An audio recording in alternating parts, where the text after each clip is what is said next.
அடர்த்தியான காட்டு பகுதிக்குள்ள பறந்து போன சோனா குருவி வீட்டுக்கு வரவு தேவைப்பட்டதால ஒரு காஞ்ச மரத்தை வெட்ட ஆரம்பிச்சது. அந்த சமயத்துல அந்த மரத்துக்குள்ள இருந்து யாரோ கத்துற சத்தம் கேட்டுச்சு.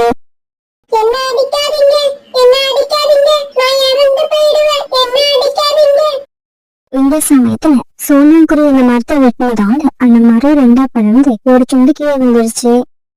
இப்படி கீழே விழுந்த மரத்துல இருந்து ஒரு சின்ன குருவி வெளியே வந்துருச்சு. அந்த குருவியோட உடம்பு பூரா தங்க மாதிரி ஜொலிச்சுக்கிட்டு இருந்தது. ஏய் குருவி, நீ யாரு? நீ எப்படி இந்த மரத்துக்குள்ள வந்த? நான் ஒரு மந்திர குருவி. இந்த மரத்துக்குள்ள நான் போய் ரொம்ப வருஷம் தூங்கிக்கிட்டு இருந்தேன். இப்ப நீங்க இந்த மரத்தை வெட்டினதால என்னோட தூக்கம் கலந்து போய் நான் வெளியே வந்துட்டேன். இப்ப என்னை யாராவது பார்த்தாங்கன்னா அவங்களால எனக்கு ஆபத்து ஏற்படும். குருவி, நீ கவலைப்படாத. உன்னை நான் என்னோட வீட்டுக்கு அழைச்சிட்டு போய் யாருக்கும் தெரியாம வச்சுக்கிறேன். இப்படி சொன்ன சோனா பிறகு அந்த குருவியை ஒரு சின்ன சாக்கு பையில போட்டு கட்டி தன்னோட வீட்டுக்கு தூக்கிட்டு போச்சு. அம்மா, இது யாரு? இது உன்னோட புது தோழி. அம்மா, இந்த குருவியோட உடம்பு மினுமினுத்துக்கிட்டே இருக்கு. அது ஏன்னா? ஜோதி, இது ஒரு மந்திர குருவி, அதனால இது உடம்பு மினுமினுக்குது. என்னது, மந்திர குருவியா? அப்படின்னா இந்த குருவிக்கு எல்லா மந்திரமும் தெரியுமா? இதோட மந்திரத்தால என்ன பண்ண முடியும்? எனக்கு சமோசா வர வச்சு கொடுக்க முடியுமா? எனக்கு சமோசா வர வச்சு கொடுத்தாதான் நான் இந்த குருவியை மந்திர குருவின்னு நம்புவேன். ஜோதி இப்படி கோயம்புத்தனமா பேச அதை கேட்ட அந்த மந்திர குருவி உடனே தன்னோட மந்திரத்தால சுட சுட சமோசா வர வச்சு கொடுத்தது. அதை பார்த்து பியூட்டி அதிர்ச்சி ஆயிடுச்சு. அம்மா அம்மா, இந்த குருவி உண்மையிலேயே மந்திர குருவிதான். இங்க பாருங்க, நான் கேட்ட மாதிரியே சமோசா வந்துருச்சு. இங்க பாரு பியூட்டி, உன்னோட தோழி பத்தி நீ வெளியில யார்கிட்டயும் சொல்லக்கூடாது. அப்படி நீ சொன்னா பிறகு மத்த பறவைகளால இந்த குருவியோட உயிருக்கு ஆபத்து வரும். பிறகு அடுத்தடுத்து வந்த நாட்கள்ல சோனா குருவியோட வாழ்க்கை தலைகீழா மாறிடுச்சு. இவங்க ஆசைப்பட்டதையெல்லாம் அந்த மந்திர குருவி தன்னுடைய மந்திர சக்தியால வர வச்சு கொடுத்தது. ஒரு நாள் ராத்திரி சோனா குருவி தையல் மிஷின்ல தூங்க வச்சுக்கிட்டு இருந்தது. ஆண்டி, நீங்க தூங்க போகலையா? இங்க என்ன பண்ணிக்கிட்டு இருக்கீங்க? இந்த துணியெல்லாம் தச்சு நாளைக்கு கொடுக்கணும். அதனால இன்னைக்கு ராத்திரி பூரா கனி வச்சு இதையெல்லாம் தச்சு ஆகணும். ஆண்டி, இதுக்காக நீங்க இவ்வளவு கஷ்டப்பட தேவையில்லை. நீங்க போய் படுத்து தூங்குங்க. நாளைக்கு காலையில எல்லா துணியையும் தச்சு ரெடியா வச்சிருப்பேன். அந்த மந்திர குருவி இப்படி சொன்ன உடனே சோனா தைக்க வேண்டிய துணி எல்லாத்தையும் ஒரு இடத்துல அடுக்கி வச்சது. இந்த துணி எல்லாத்தையும் நாளைக்கு நான் தச்சு கொடுக்கணும். ஒருவேளை இன்னைக்கு ராத்திரிக்குள்ள நான் தச்சு முடிக்கலன்னா நாளைக்கு பறவைகள் எல்லாம் வந்து என்னோட கழுத்தை பிடிச்சிருவாங்க. ஆண்டி, நீங்க கவலைப்படாம போய் தூங்குங்க. நாளைக்கு நீங்க எந்திரிச்சு பாக்குறப்ப எல்லா துணியும் தச்சு ரெடியா இருக்கும். அந்த மந்திர குருவி இப்படி சொன்ன உடனே சோனா குருவி தன்னோட கூட்டுல படுத்து தூங்க ஆரம்பிச்சது. மறுநாள் பொழுது விடிஞ்சிச்சு. இந்த மந்திர குருவி அவன் சொன்ன மாதிரி எல்லா துணியையும் தச்சு ரெடியா வச்சிருந்தது. அதை பார்த்து சோனா குருவி வீட்டும் ரொம்ப சந்தோஷப்பட்டாங்க. அந்த மந்திர குருவி இப்படி சோனா குருவியோட குடும்பத்துக்கு உதவி பண்ணி அவங்கள சந்தோஷமா வச்சிருந்தது. ஒரு நாள் வீட்டுல இருந்து வெளியே கிளம்ப போன பியூட்டிய பார்த்து அந்த மந்திர குருவி இப்படி பேச ஆரம்பிச்சது. பியூட்டி, நீ எங்க கிளம்பிட்ட? நான் கோரி ஆண்டியோட வீட்டுக்கு போறேன். இரு இரு, உன்னோட கழுத்துல எதுவுமே இல்லாம இருக்கு. நான் ஒரு மணி வர வச்சு தரேன், அதை போட்டுக்கிட்டு போ. இப்படி சொன்ன அந்த மந்திர குருவி தன்னோட மந்திரத்தால ஒரு அழகான மணியை வர வச்சு கொடுத்தது. உடனே பியூட்டி அந்த மணியை எடுத்து தன்னோட கழுத்துல போட்டுக்கிட்டு கோரி வீட்டுக்கு போச்சு. கோரி ஆண்டி, அம்மா இந்த பழங்களை உங்ககிட்ட கொடுத்துட்டு வர சொன்னாங்க. அப்படியா? அது இருக்கட்டும். நீ கழுத்துல போட்டிருக்க மணி ரொம்ப அழகா இருக்கு. இதை எங்க வாங்கின? ஆண்டி, இந்த மணியை நான் பணம் கொடுத்து வாங்கல. என்னோட தோழி மந்திர குருவி தன்னோட மந்திர சக்தியால வர வச்சு கொடுத்துச்சு. அந்த மந்திர குருவியை பத்தி யாருக்கிட்டையும் சொல்லக்கூடாதுன்னு கம்மாசினிடம் வந்துட்டு அந்த மந்திர குருவியை பத்தி கோரிக்காவதுகிட்ட சொல்லிடுச்சு. என்னது, மந்திர குருவியா? அப்படின்னா இதுக்கு பின்னால ஏதோ பெரிய விஷயம் இருக்கு. அது என்னன்னு கண்டுபிடிக்கணும். பிறகு ராத்திரி ஆச்சு. கோரிக்காவை தன்னோட கணவர்கிட்ட பியூட்டி சொன்ன எல்லா விஷயத்தையும் சொல்ல ஆரம்பிச்சது. ஆமாம் காலுஜி, நான் சொன்னதெல்லாம் உண்மைதான். அந்த மந்திர குருவி சோனா குருவி குடும்பத்துக்கு தேவையானதெல்லாம் வர வச்சு கொடுக்குது. அந்த குருவி நம்ம வீட்டுல இருந்தா எப்படி இருக்கும்னு ஒரு நிமிஷம் யோசிச்சு பாருங்க. சரிவா, பியூட்டி சொன்னதெல்லாம் உண்மையானு நாம போய் பார்த்துட்டு வருவோம். இப்படி பேசிக்கிட்ட காலுக்காகவும் கோரிக்காவும் சோனா குருவி வீட்டை நோக்கி பறந்து போனாங்க. இவங்க அங்க போய் பார்த்தப்ப சோனா குருவி வீட்டு ஜன்னல் வழியா அந்த மந்திர குருவியோட முகமுழுக்கு முடிவு தெரிஞ்சது. காலேஜி, அந்த பியூட்டி சொன்னதெல்லாம் உண்மைதான் போல இருக்கு. எனக்கு ரொம்ப ஆச்சரியமா இருக்கு. கோரி, நீ இங்கேயே இரு. நான் ஜன்னல் வழியா சோனா குருவி வீட்டுக்குள்ள போறேன். முடிஞ்சா அந்த மந்திர குருவியை இப்பவே தூக்கிக்கிட்டு வந்துடுறேன். காலுஜி, ஜாக்கிரதையா போயிட்டு வாங்க. அதுவே மந்திர குருவி. அதோட மந்திரத்தால உங்களுக்கு ஏதாவது ஆபத்து வந்துட போகுது. ஒரு காலுக்காக சோனா குருவி கூட வீட்டுக்குள்ள போக கோரிக்காக ஜன்னல் வழியா எட்டி பார்த்துச்சு. இந்த சமயத்துல தூங்குற மாதிரி நடிச்சுக்கிட்டு இருந்த அந்த மந்திர குருவி எழுந்திரிச்சு உட்காந்துருச்சு. காவியங்களே, நீங்க நினைச்ச மாதிரி என்ன அவ்வளவு ஈஸியா நீங்க தூக்கிக்கிட்டு போக முடியாது. தீய எண்ணத்தோட இந்த வீட்டுக்குள்ள யார் வந்தாலும் நான் உங்களுக்கு தண்டனை கொடுப்பேன். இப்படி சொன்ன அந்த மந்திர குருவி தன்னோட மந்திர சக்தியான காலுக்காகத்தை ஒரு பந்தா மாத்திருச்சு. இதெல்லாம் பார்த்த கோரிக்காவும் பயந்து போய் இந்த இடத்த விட்டு பறந்து போயிடுச்சு. என்னோட காலேஜி ஒரு பந்தா மாறிட்டாரு. அவர் இல்லாம இதுக்கப்புறம் என்னால எப்படி தனியா வாழ முடியும்? மறுநாள் பொழுது விடிஞ்சிச்சு. காலையில எழுந்திரிச்சவுடன் தன்னோட வீட்டுல இருந்த அந்த பந்த பார்த்த பியூட்டி அதை வச்சு விளையாட ஆரம்பிச்சது. ஐயோ ஐயோ, உடம்பெல்லாம் வலிக்குதே. பியூட்டி, என்ன உதைக்காத. நான் உங்க வீட்டுக்குள்ள வந்தது தப்புதான். அதுக்காக என்ன இப்படி உதைச்சு விளையாடாத. ஆனா காலுக்காக கத்துனது எதுவும் பியூட்டி காதல வேலை. அதனால தொடர்ந்து அந்த பந்து உதச்சு விளையாடிக்கிட்டே இருந்துச்சு. பிறகு கொஞ்ச நேரத்துல கோரிக்காக சோனா குருவி வீட்டுக்கு வந்து சோனா குருவி கிட்ட இப்படி கெஞ்ச ஆரம்பிச்சது. சோனா சோனா, நானும் என்னோட கணவரும் பெரிய தப்பு பண்ணிட்டோம். எங்களை மன்னிச்சிடு.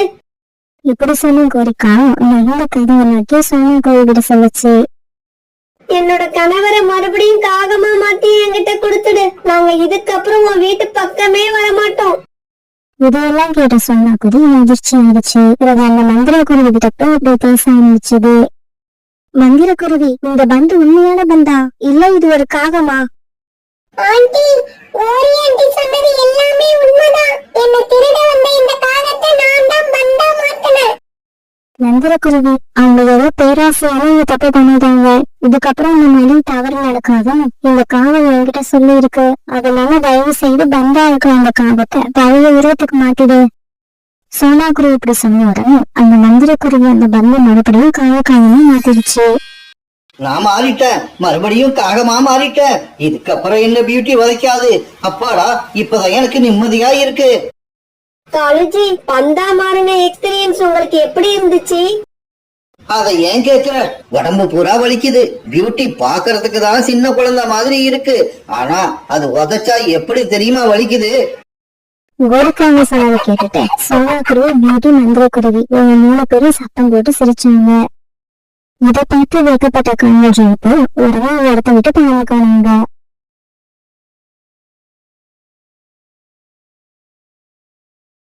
சோனா குருவி இந்த காட்டுல ஒரு இடம் விடாம பூரா பறந்து வந்துச்சு. அது இப்ப முட்டையிட போற நேரம். அதுக்கு இப்ப கூடு தயார் பண்ணணும். கூடு கட்டுற இடமும் பாதுகாப்பா இருக்கணும். அப்படி ஒரு பாதுகாப்பான இடத்தை தேடிதான் அது பறந்துகிட்டு இருந்தது.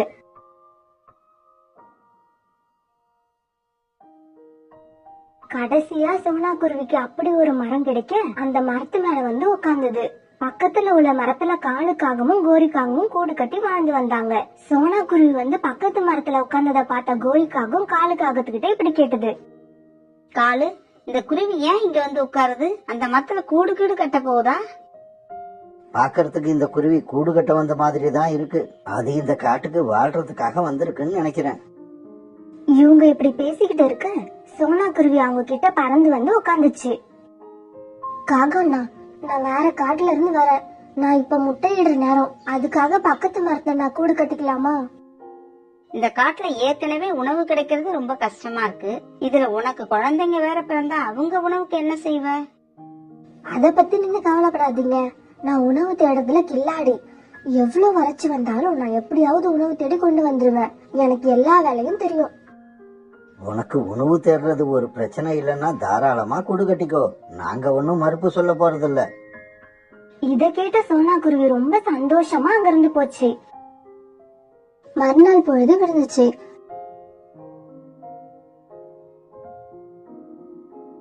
சோனா குருவி சீக்கிரமா எழுந்து கூடு கட்ட தேவையான பொருட்களை கொண்டு வந்து கூடு கட்ட ஆரம்பிச்சது.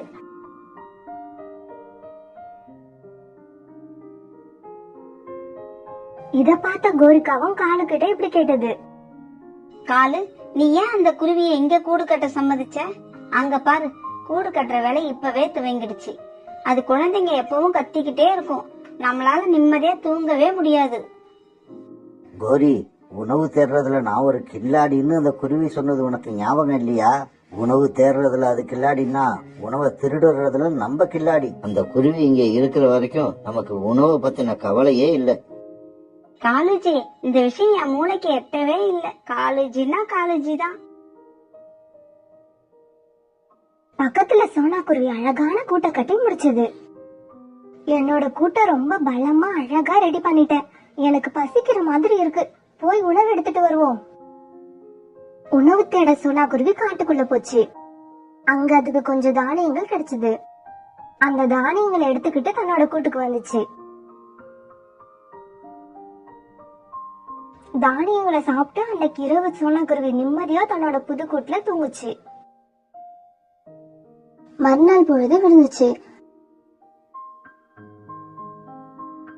இன்னைக்கு சோனா குருவி 2 முட்டை இட்டது. முட்டைய பார்க்க சோனா குருவி ரொம்ப சந்தோஷமா இருந்துச்சு. இன்னும் கொஞ்ச நாள்ல என்னோட முட்டையில இருந்து குழந்தைங்க வெளிவந்துரும். நல்ல நல்ல உணவுகளா கொடுத்து அவங்கள சீக்கிரமா பெரியவங்களா ஆக்கிடுவேன். இப்படி சொன்ன சோனா குருவி காகத்தோட கூட்டுக்கு போச்சு. நான் உணவு தேட போறேன். நான் வர வரைக்கும் என்னோட முட்டைகளை கொஞ்சம் பாத்துக்கிறீங்களா? தாராளமா போய் வா. அப்படியே உணவு கொஞ்சம் அதிகமா கிடைச்சா எங்களுக்கும் சேர்த்து எடுத்துக்கிட்டு வா. கண்டிப்பா, அதிகமா கிடைச்சா கண்டிப்பா எடுத்துட்டு வருவேன். பிறகு சோனா அங்க இருந்து பறந்து போச்சு. அம்மா அம்மா, எனக்கு ரொம்ப பசிக்குதுமா. அப்பா உணவை எடுத்துக்கிட்டு எப்ப வருவாங்க? ஜக்கு, உங்க அப்பா காலையில கிளம்பி போனாரு. ஆனா எப்ப வருவாரு சொல்ல முடியாதே. சரி இரு, குருவியோட கூட்டுல ஏதாவது இருக்கான்னு பாக்குறேன். இருந்துச்சுன்னா சத்தம் போடாம தூக்கிட்டு வந்துடுறேன். கோரி வந்து கூட்ட பாக்க அங்க சோனா குருவி தானிய கதிரை மறைச்சு வச்சிருந்தத பாத்துச்சு. உணவை இங்கேயே மறைச்சு வச்சிருக்க? உணவை இங்க மறைச்சு வச்சுட்டு மறுபடியும் உணவு தேட போகுது. இவ்வளவு உணவை எங்க இருந்து தான் தேடி கண்டுபிடிக்குதோ? இப்படி சொன்ன கோரி அந்த நெற்கதிரை எடுத்துக்கிட்டு தான் கூட்டுக்கு திரும்பிச்சு. அந்த உணவு சோனா குருவி பிறக்க போற தன் குழந்தைங்களுக்காக சேகரிச்சு வச்சிருந்தது. கொஞ்ச நேரம் கழிச்சு சோனா குருவி திரும்பி வந்துச்சு. என்ன இது, பிறக்க போற குழந்தைங்களுக்காக உணவு சேகரிச்சு வச்சிருந்தனே, அது எங்க காணும்? நானும் சாப்பிடலையே. நானும் சாப்பிடலன்னா அது எங்கதான் போகும்? நான் தான் சாப்பிட்டிருப்பேனா? நான் தான் சாப்பிட்டிருப்பேன். சோனா இப்படி சொல்லிட்டு அந்த விஷயத்தை அதோட விட்டுடுச்சு. இப்படியே கொஞ்ச நாட்கள் ஓடின.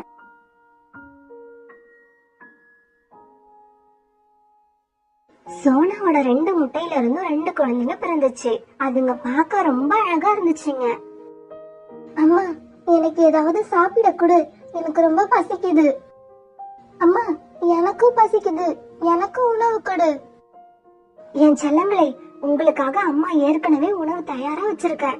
நீங்க எதை சாப்பிடுவீங்களா? அம்மா போய் உணவு தேடி எடுத்துட்டு சீக்கிரமா வந்துருவலாம். இப்படி சொல்லிட்டு சோனா குருவி உணவு தேட போச்சு. சோனா குருவி போறத பார்த்த கோரிக்காக வேகமா சோனா கூட்டுக்கு போச்சு. அங்க சோனாவோட குழந்தைங்க சாப்பிட்டுக்கிட்டு இருந்த உணவை தூக்கிடுச்சு. ஆண்டி, இந்த உணவு எங்களோடது. எங்க அம்மா இத கொடுத்து சாப்பிட சொல்லிருக்காங்க. நீங்க ஏன் இதை எடுக்கிறீங்க? எங்களுக்கு ரொம்ப பசிக்குது. வாயை மூடுங்க. ஏதாவது பேசுனீங்க அடி பின்னிடுவா. இப்படி இதை எடுத்துக்கிட்டு போனாலும் உங்க அம்மா கிட்ட சொன்னீங்க, உங்களையும் அடிப்பேன், உங்க அம்மாவையும் அடிப்பேன். நான் உணவை எடுத்துக்கிட்டு போனதை பத்தி யார்கிட்டயும் மூச்சு விடக்கூடாது. இத கேட்ட குழந்தைங்க 2 பேரும் ரொம்ப பயந்துட்டாங்க. கோரி உணவை எடுத்துக்கிட்டு பறந்து போச்சு. ஜக்கு, சாப்பிடு சாப்பிடு. அந்த குருவி வர்றதுக்கு முன்னாலே சாப்பிட்டு முடிச்சிடு. கோரி, அந்த குருவியோட குழந்தைங்க முன்னாடியே உணவை திருடிட்டு வரியே, குருவி கிட்ட அந்த குழந்தைங்க சொல்லிடுச்சுன்னா என்ன பண்ணுவ? நான் அந்த பசங்களை நல்லா மிரட்டி வச்சுட்டு வந்திருக்கேன். அதுங்க கண்டிப்பா சொல்லாது. இப்ப உணவு எடுத்துட்டு சோனா குருவி திரும்பி வந்துச்சு. என் செல்லங்களே, உணவு சாப்பிட்டு முடிச்சிட்டீங்களா? அந்த குழந்தைங்க 2 பேரும் கோரிக்காக மிரட்டினதுல பயந்து போய் இப்படி சொன்னாங்க. ஆமாமா, சாப்பிட்டு முடிச்சிட்டோம். சோனா குருவி உணவு தேடி கொண்டு வராது, அத காலுக்காக திருடி தன் குழந்தைங்களுக்கு கொடுக்க வேண்டியது. இது ஒரு தொடர் கதையா நடக்க ஆரம்பிச்சது. சரியான உணவு இல்லாதால சோனா குருவியோட குழந்தைங்க ரொம்ப பலவீனமானாங்க. இத பார்த்த சோனா குருவிக்கு ரொம்ப கவலையாயிடுச்சு. என் குழந்தைங்களுக்கு எவ்வளவோ கஷ்டப்பட்டு நல்ல நல்ல உணவா தேடி கண்டுபிடிச்சு கொண்டு வர, பிறகும் ஏன் இவங்க இப்படி பலவீனமா இருக்காங்க? இவங்க டாக்டர் கிட்ட தான் அழைச்சிட்டு போகணும். பிறகு சோனா குருவி தன் குழந்தைங்களை டாக்டர் கிட்ட அழைச்சிட்டு போச்சு. சோனா, உன் குழந்தைங்க ரொம்ப பயந்த மாதிரி இருக்காங்க. அப்புறம் அவங்களுக்கு உணவு சரியா கிடைக்கல போல இருக்கு. இவங்களுக்கு நல்ல நல்ல சத்தான உணவா கொடு. என் குழந்தைங்களுக்கு நல்ல நல்ல உணவா தேடி தான் கொண்டு வந்து கொடுக்கறேன். அப்படியும் பலவீனமா போறாங்க. இந்த மருந்த உன் குழந்தைங்களுக்கு கொடு. அது கூடவே சத்தான உணவுகளையும் கொடு. பிறகு சோனா குருவி தன் குழந்தைங்களை அழைச்சுக்கிட்டு அங்கிருந்து கிளம்பிச்சு. காலு, இந்த குருவி தன் குழந்தைங்களை அழைச்சிட்டு எங்க போயிருக்கோம்? அது குழந்தைங்களை அழைச்சிக்கிட்டு டாக்டர்கிட்ட போனதை நான் பார்த்தேன். குழந்தைங்க உடம்பு பலவீனமா இருக்குன்னு டாக்டர் கிட்ட போயிருக்கோம். யார்கிட்ட போய் என்ன பண்றது? ஜக்கும் நானும் அவங்க உணவை சாப்பிடுற வரைக்கும் அதுங்க உடம்பு பலவீனமா தான் இருக்கும். இப்படி சொல்லிட்டு 3 பேரும் சிரிச்சாங்க. என் செல்லங்களா, இந்த பழங்களை சாப்பிடுங்க. அம்மா நதி வரைக்கும் போய் உங்களுக்கு தண்ணி எடுத்துக்கிட்டு வரேன். சோனா குருவி நதி பக்கம் பறந்து போச்சு. அது போறத பார்த்த கோரிக்காக குழந்தைங்க கிட்ட போச்சு. குழந்தைங்களா, அந்த பழங்களை இப்படி கொடுங்க. உங்க அம்மா உங்களுக்கு வேற பழம் கொண்டு வருவாங்க. பழங்களை நீங்க எடுத்துக்கோங்க, ஆனா எங்களையோ எங்க அம்மாவையோ அடிக்க கூடாது. நான் இப்படி வந்து உணவை திருடிக்கிட்டு போறத யார்கிட்டயும் சொல்லாத வரைக்கும் நான் உங்களையோ உங்க அம்மாவையோ அடிக்க மாட்டேன். பிறகு பழங்களை எடுத்துக்கிட்டு கோரிக்காக தான் கூட்டுக்கு போச்சு. இந்த கருப்பு ஆண்டி ரொம்ப கெட்டவங்க. இவங்கள பத்தி இன்னைக்கு அம்மா கிட்ட சொல்லதான் போறேன். அப்படி சொல்லாத. சொன்ன அந்த ஆண்டி நம்மளையும் நம்ம அம்மாவையும் அடிச்சு கொன்னுடுவாங்க. இப்படி நம்ம சாப்பிடாமலே இருந்தா கூட சாகதான் போறோம். நம்ம இறந்தா அம்மா என்ன உயிரோடையா இருக்கும்? இன்னைக்கு நான் அம்மா கிட்ட சொல்றதுதான். அப்ப நதி பக்கம் போன சோனா குருவி திரும்பி வந்துச்சு. நான் சொல்லதான் போறேன். சொல்லாத, அப்புறம் ஆண்டி நம்ம எல்லாரையும் கொன்னுடுவாங்க. குழந்தைங்க இப்படி பேசிக்கிறத கேட்ட சோனா குருவிக்கு குழப்பமாயிருச்சு. என் செல்லமே, நீங்க சொல்லுங்க, அம்மா கிட்ட என்ன சொல்ல போறீங்க? அம்மா, தினமும் நீங்க எங்களுக்கு கொடுக்கற உணவை எதிர்கூட்டுல இருக்கிற கருப்பு ஆண்டி வந்து எடுத்துக்கிட்டு போயிடுவாங்க. இத உங்க அம்மா கிட்ட சொன்னா உங்களையும் உங்க அம்மாவையும் கொன்னுடுவேன்னு மிரட்டி வச்சிருக்காங்க. இப்ப சோனா குருவிக்கு எல்லாமே புரிய வந்தது. என் குழந்தைங்க நாளுக்கு நாள் பலவீனமா போய்கிட்டு இருக்கிறதுக்கான காரணம் இப்பதான் எனக்கு புரியுது. என் செல்லங்களே, எந்த விஷயமா இருந்தாலும் சரி, உங்களோட அம்மா கிட்ட இருந்து மறைக்கவே கூடாது. கோரிக்காகவும் காலுக்காகவும் ஏதோ வேலையா வெளியே போயிருந்தாங்க. ஜக்கு மட்டும்தான் கூட்டுல தனியா இருந்தான். அப்போ ஒரு பாம்பு காகத்தோட கூட்டு பக்கம் வந்துச்சு. அது ஜக்குவ விழுங்க பாக்குது. அப்ப அத பார்த்த சோனா குருவி வேகமா பறந்து போய் ஜக்குவ தான் 2 கால்களால தூக்கிட்டு தன்னோட கூட்டுக்கு வந்துச்சு. ஜக்கு பாம்பை பார்த்ததால ரொம்ப பயந்து போயிருந்தான். ஆண்டி, ஆண்டி, அந்த பாம்பு ரொம்ப பெருசா இருந்தது. நீங்க மட்டும் வரலன்னா அது நேரம் என்ன விழுங்கி இருக்கும். அப்ப அங்க வந்த கோரியும் காலும் கூட்டுல ஜக்குவ காணாம சோனா குருவி கூட்டுக்கு வந்தாங்க. ஜக்கு, ஜக்கு, ஏன் இங்க வந்த? நீ ஏன் அழுதுகிட்டு இருக்க? அம்மா, நம்ம கூட்டுக்கிட்ட பெரிய பாம்பு வந்துச்சு. ஆண்டி தான் என்ன காப்பாத்துனாங்க. இல்லன்னா அது என்ன விழுங்கி இருக்கும். கோரி, இனிமேலாவது எல்லா குழந்தையும் தான் குழந்தையா பாக்க கத்துக்க. நான் இப்ப அப்படி நினைச்சுதான் ஜக்குவ காப்பாத்துறேன். ஆனா நீங்க என் குழந்தைங்க கிட்ட இருந்து உணவு திருடிட்டு போய் சாப்பிட்டிருக்கீங்க. உங்களுக்கு வெக்கமா இல்ல? கோரியும் காலும் சோனா பேசுனதை கேட்டு எந்த பதிலும் சொல்ல முடியாம நின்னாங்க. ஏன்னா சோனா குருவியோட குழந்தைங்க கிட்ட இருந்து இவங்க உணவு திருடியும் சோனா குருவி இவங்க மகளோட உயிரை காப்பாத்திருக்கு. நான் இந்த கூட்டுல இருந்து என் குழந்தைங்களை அழைச்சிட்டு போக போறேன். ஆனா ஒண்ணு மட்டும் ஞாபகம் வச்சுக்கோங்க, மத்தவங்களுக்கு தொல்லை கொடுக்கற யாருமே கடைசி வரைக்கும் நிம்மதியா வாழ முடியாது. சோனா, எங்களை மன்னிச்சிடு. இனிமே இப்படி திருட மாட்டோம். உன்ன மாதிரி ஒரு நல்ல மனசு கொண்ட குருவி எங்க தேடினாலும் கிடைக்காது. இருந்தாலும் சோனா குருவி தான் குழந்தைங்களை அழைச்சுக்கிட்டு அங்கிருந்து பறந்து போயிடுச்சு.